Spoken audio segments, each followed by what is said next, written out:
What made you open the YouTube channel? So I first opened a YouTube channel to drop my own rap videos, right? They weren't really going anywhere, but that channel was there. And I don't know if you've ever seen a channel called H3 Productions, American guy. No. He used to do these very funny like comedy reactions back in the day. Like people would do, like he would find a guy that's like a fitness YouTuber that's just really cringe and embarrassing. And then he'd do a video reacting to that and making like jokes out of it, right? So like I watched that and I was like, oh, that's sick. Like, let me try and do that. So I used to do videos where I'd like, you know, around Christmas time, you get like the John Lewis advert or whatever, like all these adverts going viral. I used to like react to adverts and like crack jokes on them and shit. And then like, then it's like I slowly started mixing in the hip hop stuff. Like I would do like Skepta would drop a new video and then I would do like a reaction to it. I remember actually one of the first rap ones, didn't really go off, but Skepta dropped some song. I think it was called like Hypocrisy. I remember doing a reaction to the video to that. It was like the first thing I'd done that was like a rap reaction. Again, no one watched it, but it was just shit I was interested in reacting to. Huh? Was Freddie black? Nah. Oh. Did you have black mates? When I was in school, there was basically no black people about. There was no black kids in my school. Am I going mad? It's peak. No blacks at all? No. Okay. Bogner's not very diverse. Even now. ADHD, innit? Even now, it's not that diverse. But that's the funny thing. Once I started, I'm going to pre-pause for what I'm about to say. But once I started going to Brighton, hanging around with some of the hip-hop guys and the little hip-hop scene there, I'd meet people with a bit more of a diverse background. But even then, it's like, be a mixture of guys, be a couple white rappers, couple black guys, couple Asian guys. But then when I moved to London, then it was like, I'd meet all people from all different backgrounds all around the world.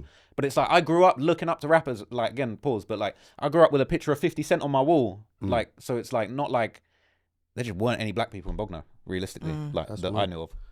Not one. In my school, there was not one. Do you think that No, but that then was, again, Bogner Regis, there wouldn't be, though. do you think that that was a part of why you were so curious about like rappers and stuff, because you never was around anybody like that? That's a really good question. I would say it's not. I wasn't curious because I think the race thing wasn't really in my head, right? You know what it is? Like, you ever see like little kids playing, they don't really get what race is about. Like, when I was younger, I never even, like, I was first getting into rap when I'd have been like 5, 6, 7. I didn't really even know what I was listening to. I probably would hear rappers rapping and not even realize what color they were or who they were at the very start. So for me, it was never really, I never really thought about it. It was never really a thing. It was just like, these are guys I was looking up to and they were black. And it just, you know, it was like, Bognor wasn't very diverse, but my family was very open-minded. Like my brothers, you know, they were just into hip hop. Like they might have had a few black friends growing up when I was sort of meeting with them or people they knew from London and stuff. Or like, you know, my dad, like he would just, you know, enjoy the hip hop that we were playing. Like we'd play Snoop Dogg and 50 in the car and my dad would like get into it and sing along. So it was like, I'd never really felt there was any sort of ignorance from my family, but in the area though, it just wasn't diverse. You know what's funny?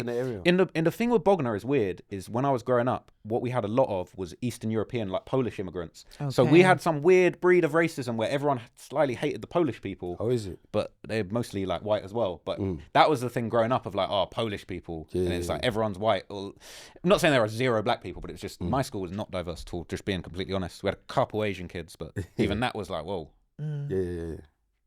So, all right. So, you started a YouTube channel. You put up a couple of your videos. Then you thought to change the content.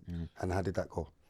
Yeah, man. I probably dropped 100 videos before I was even getting any views, and like proper videos that I made effort on. So I was doing the comedy sketches. I was doing the Skepta reaction videos. I was doing a little stand-up set with my friends. Just every week I was like, what could I do that's creative?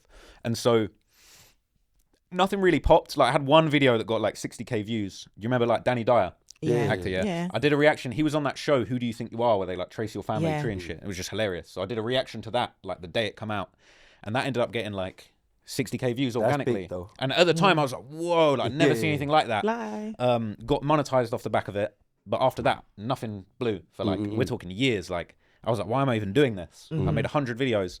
But what's really funny is like a friend of mine, who's a big YouTuber now, he was getting into YouTube and we were just brainstorming ideas like how can we get some motion, like how can we get what we're doing going off. And he was like, I'm the guy that's at a party, if there's a 50 Cent song on, I'm like, yo, you know this, you know when he says this, like he means this. Like no one's really trying to hear it, but that's the guy I was at uni, like playing a rap song and telling the story, or like putting a music bit and be like, yo, you know when this happened. And so my friend was like to me, he was like, why don't you make a video where you tell them stories and like do that? And it's so funny because I literally remember I said to him, I was like, bro, no one wants to hear a white kid from Bognor talking about hip hop. Like, I don't think that's gonna run. And he was like, I don't know, like give it a go. And I was kind of like, okay, let me give that a go. and I did a couple videos. I did one video. Big up that friend.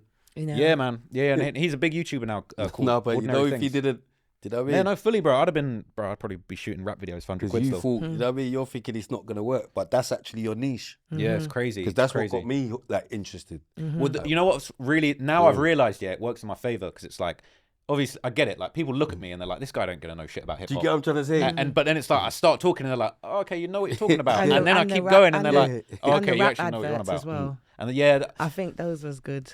you know what it is? I just want to make effort. Like if I'm doing a sponsorship, I'm basically asking the audience to give me money, and it's like, and I'm doing it for money. So I don't want to just be like, "Hey, like buy this thing, whatever." I always wanted to just entertain my audience. I know you like rap, and it was just like, let me make this thing that's realistically going to be boring that you don't want to see, and make it funny.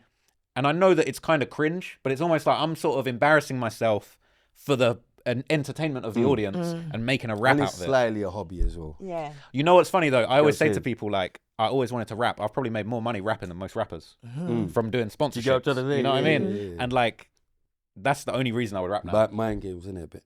How long does it normally take you to write one of them? To write one of them. Usually I'd Yeah. spend a day on it. Like Yeah. I'd get all the list of like talking points of like Skillshare, you got to say this, you got to put touch on this, you got to tell you how much it is to buy it at the end. And then I would get that, create almost like line by line of everything they want me to say. And then I would almost go through and try and come up with a rhyme for everything they say to like turn it into a bar and then turn their list of talking points into bars.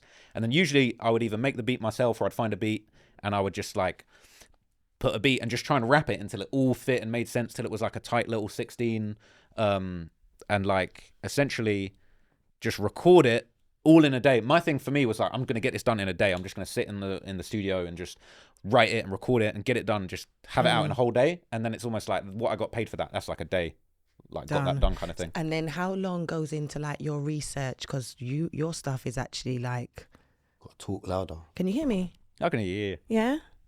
Yeah. How long does it take for you to do your research before you do a documentary?